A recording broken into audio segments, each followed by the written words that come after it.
Isaiah chapter 60, verse 22. A little one shall become 1,000, and a small one a strong nation. I, the Lord, will hasten it in its time. I want to give all praises and honor to Yahweh, Bahashem, Yahushai, Bahashem, Rakha, Kodash, in the spirit, to do this lesson. In this lesson, I'm going into the Israelite seed will multiply as the stars of heaven. The Israelite seed will multiply as the stars of heaven. And when you think about that in the spirit, that is huge for us. That is huge for the Lord's name, for him to do that and bring that to pass. Now let's go back to Isaiah chapter 60, verse 22. Let's read it again. A little one shall become 1,000, and that little one is one man. One man shall become 1,000, and a small one a strong nation. I, the Lord, will hasten it in its time. And when you hasten something, you do it quickly.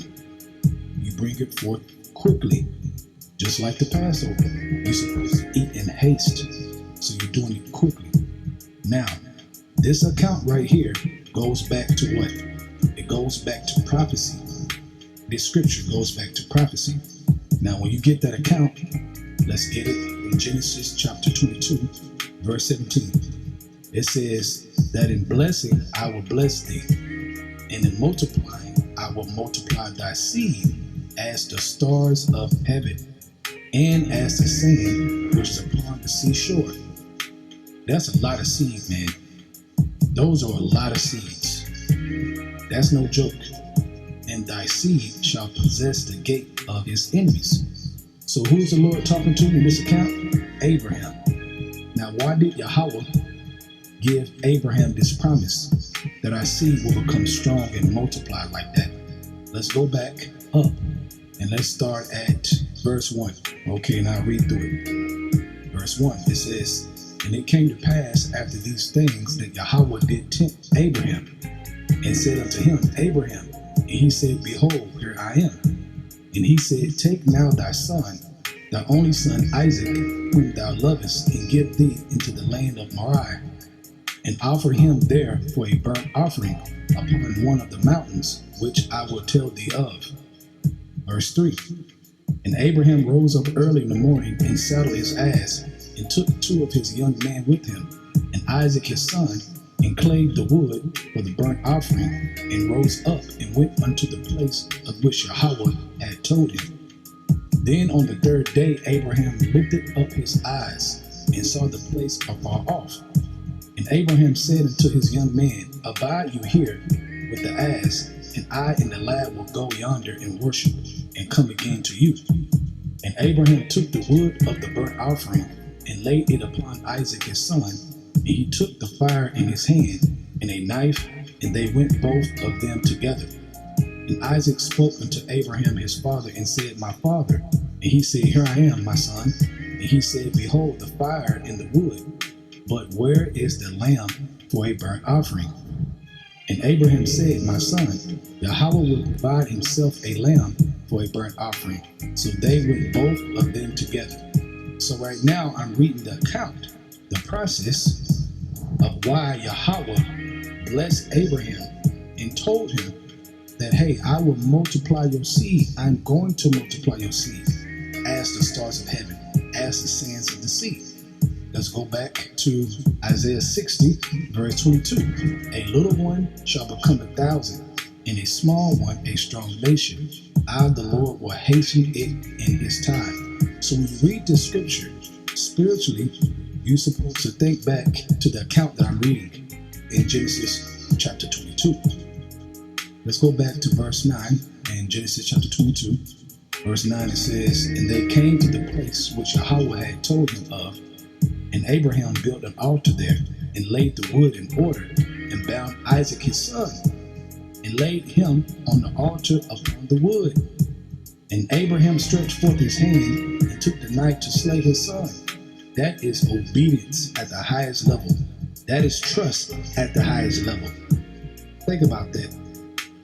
For Abraham to do that, he trusted the Lord, and he believed in the Lord. And he also knew and understood that the Lord could raise his son back up. So he was down, man.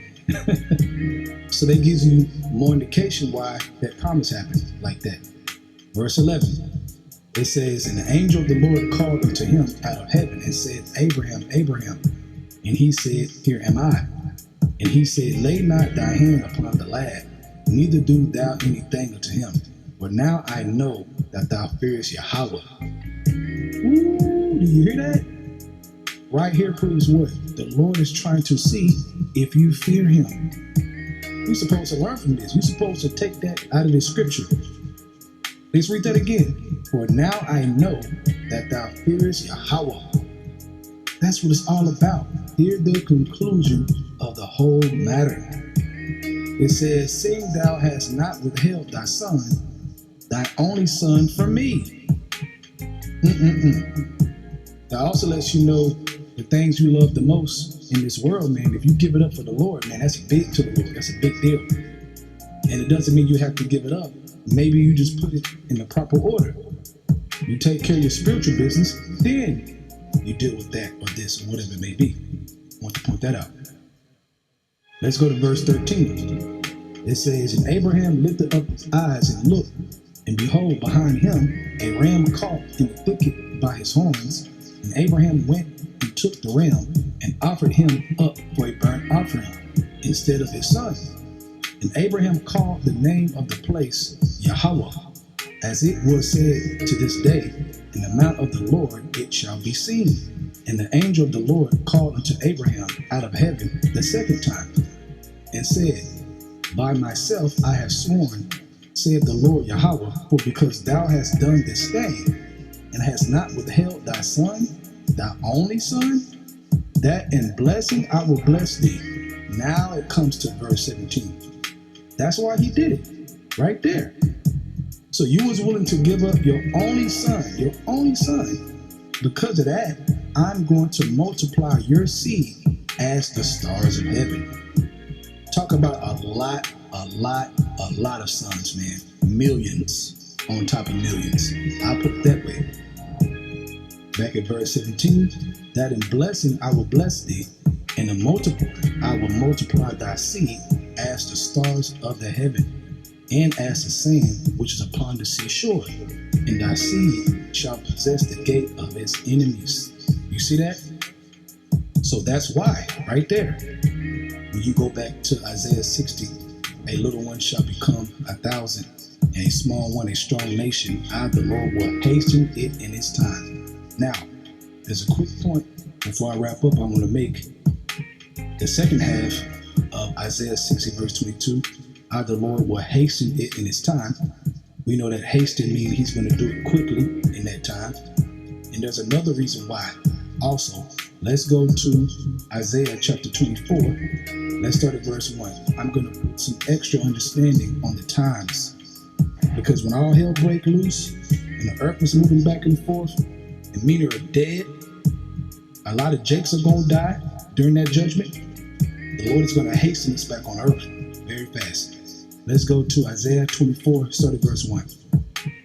Behold, the Lord maketh the earth empty and make it waste, the waster to destroy by those nuclear missiles, and turneth it upside down, and scatter abroad the inhabitants thereof.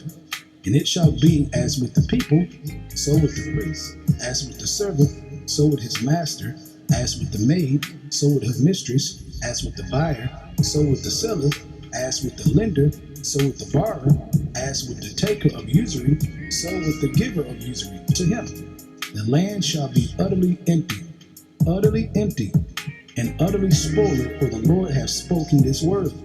The earth mourneth and fadeth away, the world languish and fade away. The haughty people of the earth do languish. Right, man. The haughty people, the proud people. Judgment is coming, man. Verse 5. The earth also is defiled under the inhabitants thereof, because they have transgressed the laws, changed the ordinance, broken the everlasting covenant. Therefore have the curse devoured the earth, and they that dwell therein are desolate. Therefore the inhabitants of the earth are burnt. You hear that? Are burnt, and few men left. Right. So a lot of people are going to die in this judgment, including our people. 2/3 are going to be destroyed. A lot of women are going to die of our people, man, because you're very proud, man. Very, very proud and evil. And there's a lot of women on the earth of our people, let alone everybody else. A lot of our people are going to die. They're going to taste a horrible death in this judgment that's coming. So when we come back down, the elect who get saved, the 1/3, the 144,000 that get saved, when we come back down, it's time for us to repopulate. So that's another reason you could think about, that you could say that he's going to hasten it. All right, fast. But that hasten is going to make it huge in number, as the sands of the sea, as the stars of heaven. So there you go. That's close, man. We're very close to this, and that's exciting to think about, that we're going to have all these babies popping out. All these women going to be pregnant, of our women, a lot, man. You talking about popping out babies, man, left and right. And that one man, he ain't going to do that with one woman. Let me make that clear before I go. That one man is not going to do that with one woman, man. All you Israelite women, get that out of your head. While you sitting there trying to look through your man's phone, trying to figure out where he went, what women he talking to, what nation is she? Is she an Israelite? Is she a heathen? It ain't none of your business. How about that? Because clearly, one man is going to have a lot of women, and they're all going to get pregnant. Period. You just better hope you're the top woman. How about that? You focus on being the top woman. Serve that man. So with that, I hope you're edified. I want to give all praises and honor to Yahweh, Bahashem, Yahushai, Bahashem, Rakah, Kodash, for giving the spirit to do this lesson. Double honors to the elders of Great Millstone, and Shalom to Achamat that is doing the truth and sincerity. Shalom.